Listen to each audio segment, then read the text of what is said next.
Hello and welcome to the Three Books from Hearts and Minds podcast. I am your co-host Phil Schiavone with the CCO, the Coalition for Christian Outreach, where we are transforming college students to transform the world. And with me from Hearts and Minds Bookstore from Dallastown, Pennsylvania, the host with the most to say about the books you ought to be reading, Byron Borger. Byron, how are you doing today? Bill, I'm doing fine. It's a brisk January day, and I'm excited to be with you. Thanks for hosting this thing for everybody listening in. Our bookstore's in South Central Pennsylvania, not all that far from where you are over in Shippensburg. That's right, and it is plenty cold right now. It is 20 degrees outside. It is 50-something degrees here in my basement right now. And Byron, when it gets cold like this, there's nothing more that I want to do than just to cozy up with a book and a mug of coffee. And I'm particularly excited. Nice transition there. Feel good. Call. I am particularly excited about the theme that you have today. These are books that are right down my alleys. So Byron, take it away. What's your theme and what's your first book that you have for us today? Well, for the three books from Hearts and Minds, for your Hearts and Minds, I'm going to mention three daily devotionals. People read just a little bit each day, kind of a good way to sort of develop a spiritual practice of talking with God and hearing from God through His Word. All of us are interested in deeper spiritual practices, which include solitude and community and service, inner practices of prayerfulness. But, the old tradition of just reading a little bit each morning rather than looking at your phone or doom scrolling stuff on Facebook, and actually spending some quality time in silence before God and then reading a little bit to get your mind rolling. It's really a good practice. It's an age-old practice, and there are so many devotionals. Some of my more sophisticated friends that are theologically astute and prayerful sometimes almost look askance at the little cheesy little, 5 minutes a day devotional or something. But I really think that's wrong. I think it's very useful. And there are some devotionals that are so well written, so thoughtful, so deep, that a little bit of reading each day sets you on a good tone, whether you do it in the morning or throughout the day. So I'm just going to name three. We got hundreds of them here, literally hundreds. Some that are 40 days, some that are 30 days, some that are half a year. I have three here I'm going to tell you about, each that will cover a whole year's worth of inspiration for you. And they're three very different ones. So I picked three just that are sort of new that we thought we could highlight for you to give people sort of a flavor of the kind of things that you might want to pick up as a resource, either to share with others or to read as a family or to use in your own personal devotions. Want to hear the first one? Yes, let's dive right in. Go for All it. Right. It is drawn from some other books. So first I got to tell you the backstory. There is a guy named N.T. Wright, who everybody knows is one of the best biblical scholars of our time, a New Testament guy. We had him here at Hearts and Minds in Dallastown years ago. And he has a little series of commentaries called For Everyone. There's one of these on almost every book of the New Testament.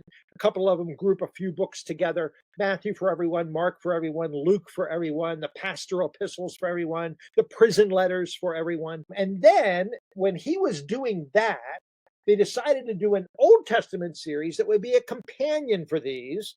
Little short, brief commentaries, thoughtful, good stuff, but not too deep for just basic level readers that want a commentary that's compact. And they got a guy named John Goldingay doing a For Everyone for the Old Testament. Goldingay is more of an Old Testament guy, and N.T. Wright's a New Testament guy. So this is the For Everyone series in the New Testament by N.T. Wright. The Old Testament series, which John Goldingay, who's really a speedy writer, he started late in the game, was almost done with the Old Testament before Wright even got done with the New Testament. And so they both got finished about the same time. And you can get the Old Testament for everyone and the New Testament for everyone, and they're compact little commentaries. Well, what they decided to do is to take some of their best readings from each book of the Bible and put together a daily devotional. So it is called Every Day for Everyone by N.T. Wright and John Goldingay. Goldingay doing the first half, the Old Testament, N.T. Wright doing the second half in the New Testament, and it walks you through the whole Bible in a year. Every day for everyone, 365 devotions from Genesis to Revelation. Just so you know, they're drawn from these commentaries, so they feel a little bit, not academic, but a little more just straight Bible teaching and application, almost like little sermons on the text. There's not a lot of other information. There's not a lot of other forewords or stuff. There is a prayer at the end of each reading. And the prayers are heartfelt, brief, and good. So I really do commend this. Can I just read one excerpt of it so people kind of get a sense, if you're listening into the podcast here, this will just give you a sense of the kind of reading you'll find here in this Every Day for Everyone. This is an excerpt from December from N.T. Wright on Romans. He spends much of his time on the Gospels, Matthew, Mark, Luke, and John, but he has a smattering from the epistles. And so here's one of his readings from Romans. It's on Romans 12, which is one of my favorite. It does not cover the whole Bible, of course, but this looks at Romans 12, 1-5 is the reading suggestion for the day. And then he says this. Hang on, I'm going to read a lot here. Paul's clear instruction at the opening of this chapter is that Christians should refuse to let the present age squeeze them into its mold, to dictate how we should think and indeed what we should think. Instead, we are to be transformed. Christians, in other words, are called to be countercultural. Not always in all respects, as though every single aspect of human society and culture were automatically and completely bad, but at least in being prepared to think through each aspect of life. We must be ready to challenge those parts where the present age shouts or perhaps whispers seductively that it would be easier and better things to do their way. The key to it all is, according to Paul, the transforming of the mind. Many Christians never come to terms with this. They hope they'll be able to live up to something like Christian standards while still thinking the way the rest of the world thinks. Well, it can't be done. Having the mind renewed by the persuasion of the Spirit is the vital start of that true human living that is God's loving will for all of his children. N.T. Wright goes on and he says, this, after all, is a way of growing up to maturity. People sometimes suggest that living a Christian life means a kind of immaturity, since you're guided not by thinking things through for yourself, but by rules and regulations. That isn't Paul's vision for Christian living at all. Of course, there are plenty of firm boundaries, but at the center of genuine Christianity is a mind awake, alert, not content to take a few guidelines off the peg, but determined to understand why human life is meant to be lived in one way rather than another way. He goes on then and talks about the body and what it means to lay your life down as a living sacrifice before the temple. Christian living never begins with a set of rules, he ends by saying, though it contains them as it goes forward. But it begins in the glad offering of one's whole self to God. Within that, it involves the renewal of the mind so that we're enabled both to think straight instead of the twisted thinking that the world would force upon us, and then to act accordingly. Well, that's the sort of stuff that they have in this Bible study, reflecting on texts throughout the Old and New Testament. Every Day for Everyone by Goldingay and Wright. It's a nice hardback, 365 readings, full of good stuff to get you going each and every day. Yeah, wonderful stuff. And I am just all in on these sort of readings for my own personal purposes, but then in our work with college students, these sort of devotionals are always a good place to start a Bible reading, a habit around Bible reading, because then you don't feel alone when you are going to your desk, to your bed, to your prayer closet and reading the Bible for the first time. And one of the things that I'll endorse about my own reading of N.T. Wright over the years and my own utilization of him in ministry is that he can be deep and heady and theological and in the weeds, and at the same time I would trust him with an atheist that's reading the Bible for the first time. And we've used N.T. Wright resources in that way in ministry here all across the spectrum. And I just love the content that he puts out and trust him with wherever you might be at in your own spiritual journey, your own walk with God and with the scriptures. Thanks for saying that, Phil. You know, it's really true. And Goldingay is similar, and he teaches out at Fuller. He's sort of similar. People that are in mainline denominational or liturgical traditions appreciate them a lot. He's an Anglican, was a bishop. And yet evangelicals that are independent, non-denominational folks are drawn to him as well. People that are sort of a little more open-minded and critical in their thinking, and those that are really just strict, conventional, Bible-believing folks. Everybody finds something to benefit from these two authors. So it's a good devotional. I'm glad they chose to do it. I'm excited. There's another devotional of N.T. Wright that takes some of his books puts them all into one reading. It's called On Earth as in Heaven. And that's less his straight Bible study and more his theological works or his books. And they took excerpts of them, put them in a whole year around the liturgical calendar. So you could dip into N.T. Wright for a whole year on his broader thinking. But this is the Bible study stuff. This is the stuff from those For Everyone commentaries. Accessible, practical, really good. Now, let me tell you about another one. Speaking of Anglican churches or those that are more liturgical, this is written by a woman who's artistic and colorful and beautiful. She is from France, and her name is Sylvie Vanhoozer. Some people know her very famous husband, Kevin Vanhoozer, who writes books on hermeneutics and the philosophy of Scripture. He's a biblical scholar and theologian himself in his own right. He's written bunches of books. Who knew that his wife was such a gracious artist and author herself? This book is called The Art of Living in Season. What a fun title. A year of reflections for what she calls everyday saints. And she plumbs the phrase everyday saints throughout the book. It's really, really good. What this book does, she's from Provence in France, and she talks about this custom in the peasant villages of France that have a crèche set at Christmas time, a crèche set. And they, interestingly enough, have more than just the baby Jesus and the typical Holy Family. There's all kind of 19th century peasants that are set up in these big crèche sets in France, and they tend to live with them for a whole season. They aren't just sort of a nativity.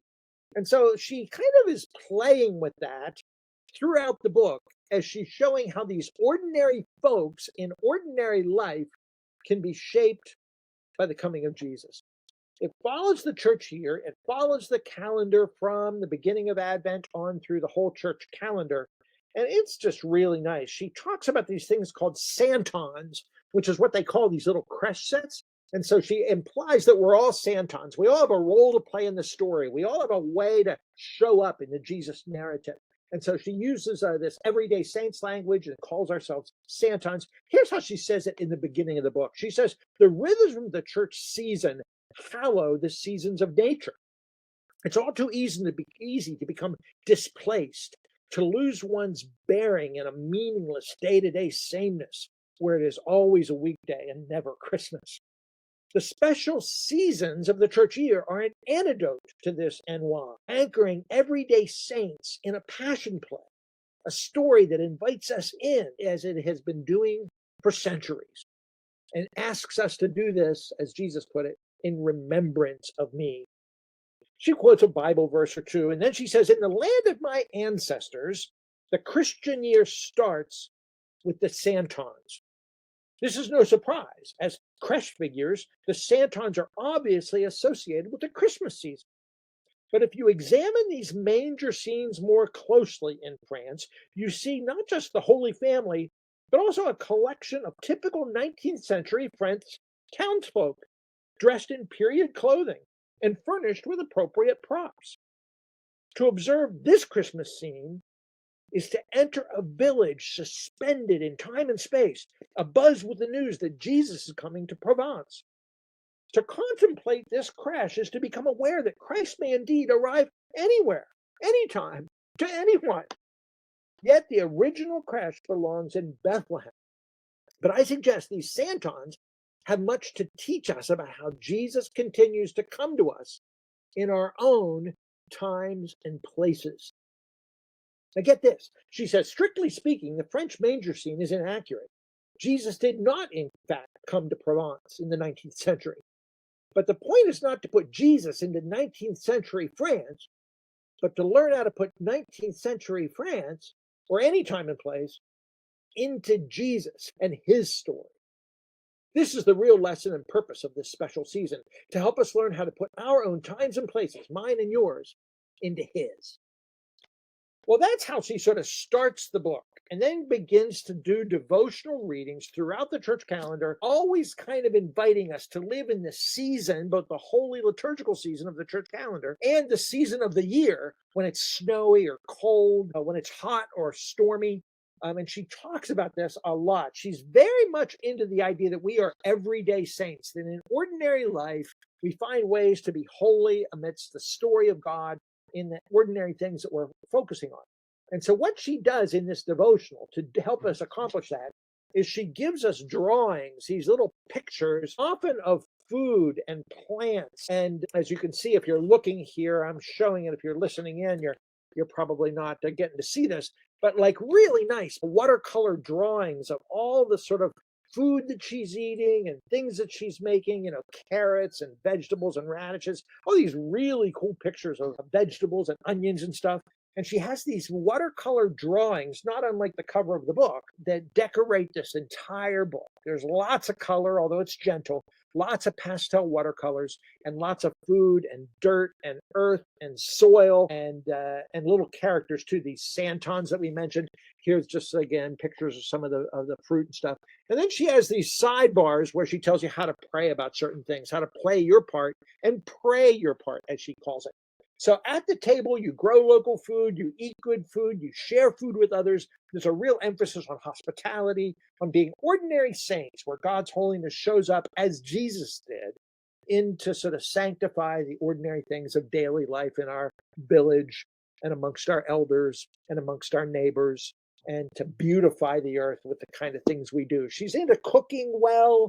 She's into cooking with natural ingredients and local ingredients and seasonal ingredients. So if you like that kind of recipe stuff, there's a few recipes in here, but it is in fact a daily devotional that walks you through the church year, through a whole year of very special inspiration to give God your all and to find his beauty in ordinary life. It's a gem of a book. It opens up new insights about the church calendar, about daily, everyday saints, about being a saint in the story of God. And it's really a very original kind of devotional. I don't know anything quite like it. It's a gem. Yeah, it's pretty great. The Art of Living in Season, a year of reflections for everyday saints. If we had time, I'd read some other ones because they're really well written and she's a good writer. Yeah, that sounds amazing. I love the idea of the setting of these santons and the church calendar, but the everyday life aspect of it. And one thing I've learned, now my personality is suited for this. Here's a caveat, but before I became a math major, I was going to be an art major. So I love all the fields. I love the right brain, the left brain, the big picture thinking, the details. That's just always been part of my I personality. didn't know that, Phil. You were going to be an art major? I was thinking about like mechanical engineering, the marrying of them, right? So taking people's ideas and putting them into artistic concepts was big for me. But to my point, Byron, that even your question of like, I didn't know that about you, that's the way my brain works. Like, how do I marry this idea with this idea and present it? How do I take the podcasting world and the books that Byron's saying, and how do we get that out there, right? And I'm always taking interests of mine and combining them. But when I started pursuing Jesus daily, this became something I was curious about. How do I take this everyday life and see Jesus and see the gospel playing out? And then how do I use that as something to communicate the gospel to others? And if we're just a brain on a stick, the gospel would be as simple as something we memorize and transpose to other people. But we're not. We are everyday, ordinary people engaging in everyday, ordinary vocations that need to like hear what 19th century French art thinks about this so we can practice. We can practice using both sides of our brain, but also using the things that we are interested in sharing the gospel, but also having flexible brains, having flexible vocabularies to be able to share the gospel with others. So a daily devotional that lends us this sort of practice in a field that we might not be familiar with is useful, even if this title doesn't jump out and grab you, is everything I'm trying to land the plane on here. Well, Phil, and I'll tell you this, what you just said about how God uses ordinary life and how you think about Christianity in this deeper way, that's why you work for the CCO. The CCO is a campus ministry, for those that don't know, that partners with churches to reach college students with this very ordinary, holistic gospel. It's not exactly traditional fundamentalism, which teaches about the rapture and flying away to heaven, and it's not progressive stuff that's always just trying to find the latest cool thing. It's deeply biblical and deeply holistic about the way we are as humans in God's good but fallen world. The CCO is strong at this. I used to work for them, and as listeners probably know, they co-sponsor this podcast. So if there's any CCO staff out there listening, do whatever Phil says, because he's a master at this kind of stuff, and live out our ministry in the way that Phil just described. And for those that aren't familiar with the CCO, man, this is what they're about. This is the kind of vision that this organization, and they need their funding and they need new staff to reach more college students on more campuses. So anyway, yeah, the N.T. Wright stuff is one side. This contemplative liturgical piece about this French woman is another way that we can talk about daily devotionals. And she uses the language of being a sous chef and all this sort of stuff. It's really fun. Now, let me give you yet a third daily devotional. And again, it's a person that has spoken at our CCO Jubilee conferences in the past, sort of has a CCO imprint with it in a certain sense. And his name is Bob Goff. People know his Love Does. They know his Everybody Always, Love Everybody Always. Some of his books on vocation and calling and making a difference, not being distracted, but focused. He's written a lot of good things, both about loving others and getting out there and leaking Jesus on people, but also on discerning your own gifts and calling and how to kind of step up and do the right thing to make something of your life. Well, he has two daily devotionals, one that came out a couple of years ago, and then this brand new one that literally just came last week. It is called Catching Whimsy, a perfect name for Bob Goff because he's so fun. Catching Whimsy, 365 days of possibility. It is Bob Goff just dipping in a little bit each day and catching some of his own whimsy and joy and challenge to be servants of God in everything we do. Can I read you just a little bit from the introduction, because he lays out what he means by this daily devotional here, and it's really good. It's nicely done. But here's what he says in the beginning. He says, why a devotional called Catching Whimsy? A couple of reasons. First, we can't catch what we don't chase. I want to provide you with some daily thoughts to help you chase after a more meaningful life, experience a more engaged faith, and approach the challenges that will likely come your way with greater intention and confidence than perhaps you have experienced in the past. Next, I want to give you a daily tap on the shoulder to remind you that God is over the moon about you and your beautiful, often complicated life. He is not looking for the easiest path forward for you, but the most purposeful and lasting. And finally, Goff says, I want to whisper some truth, hope, and whimsy into as many of your days as you will allow me to, with the hope that some truths you find in these pages will turn out to be louder than all the other noise competing for your heart and attention every single day. He says, whimsy isn't something we stumble into or happen upon or that sticks to us unnoticed like a dryer sheet. It's something we need to chase after every day with intention, resolve, and tenacity, not unlike a child trying to catch a bubble as it floats in the air. It's not easy to do, but you can spot someone who is caught up to whimsy a mile away. It shows up as joy and hope and generosity and selflessness and endless amounts of curiosity. Well, I just love Bob. He's a good guy. He writes interesting stories. Every devotional is worth kind of checking out and taking in for your daily reading. Can I just read one little bit of one that he wrote here? This is just the kind of guy Bob Goff is, where he tells a story and then uses it as a segue into a more standard kind of teaching. Here's what he says in the beginning. This is from October. Good friendship can be our reference points in the desert of life. And he gives you Philippians 3:13 as an example to read. And then he says this, I once set out across the Gobi Desert in Mongolia to find a small city where we were going to start a school. Well, if that sentence alone isn't worth the price of the book, I don't know what is. He's across the Gobi Desert in Mongolia to find a town where he can start a school. The Gobi Desert, he says, is a huge place in an extremely harsh environment. It is 1,000 miles long and 700 miles wide. The temperatures range from 40 below zero to 113 above, which is a big swing you don't want to get caught in unprepared. There are few roads and no reference points, so it's easy to get off track as you're going across the sand for hours and hours. In fact, people get lost in the Gobi are known to walk in circles, either to the left or the right, depending on which of their legs is longer. He says the same happens in our lives. We get disoriented. We stray off course from the beautiful life we had imagined for ourselves. Without a reference point we can aim for, we eventually find ourselves going in circles rather than making progress. We need to find a reference point for which we are trying to go and head in that direction every day. And then he says this, Find a couple of people who are intent on living amazing and engaged lives in every area, including their faith, their family, their ambitions, and their relationships.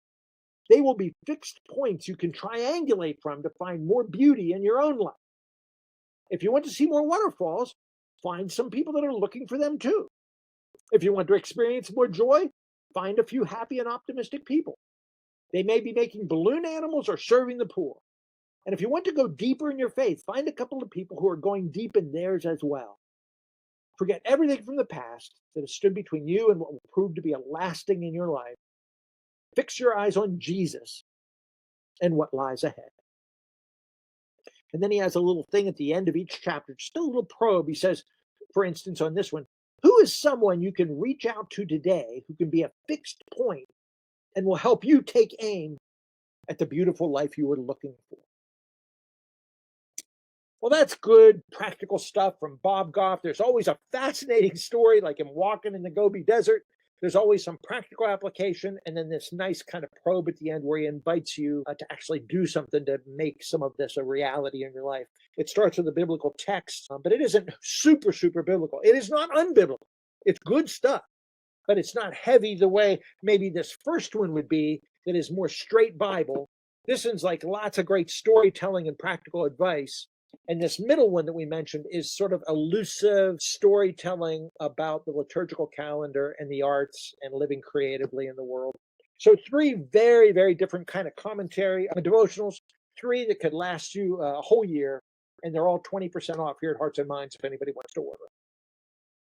That's great. That's right. And quick commentary on Bob Goff, and then I'll sign us off here. But Bob is the type of person that could headline just about any conference. I mean, a Christian conference, but a conference on law or education and justice. I mean, and he could not only headline it, but be the fan favorite of just about any experience that you have. And I'm really encouraged that he has written into the devotional world as well, because a daily dose of Bob Goff is a daily dose that I want to have and I want others to have. And the last thing I'll say here is he's colorful, he's humorous, he's biblically based, he helps people encounter Jesus. I always walk away from Bob Goff experiences with hope.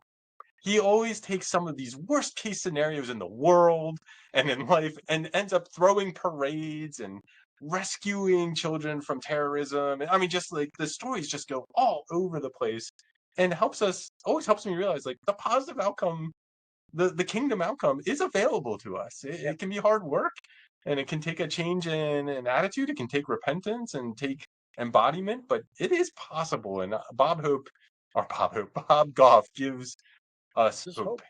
You're absolutely right about that. He shows you that a dream of the kingdom of God breaking into human history, really what it looks like, and that you can be both fun and attentive to the world's needs at the same time.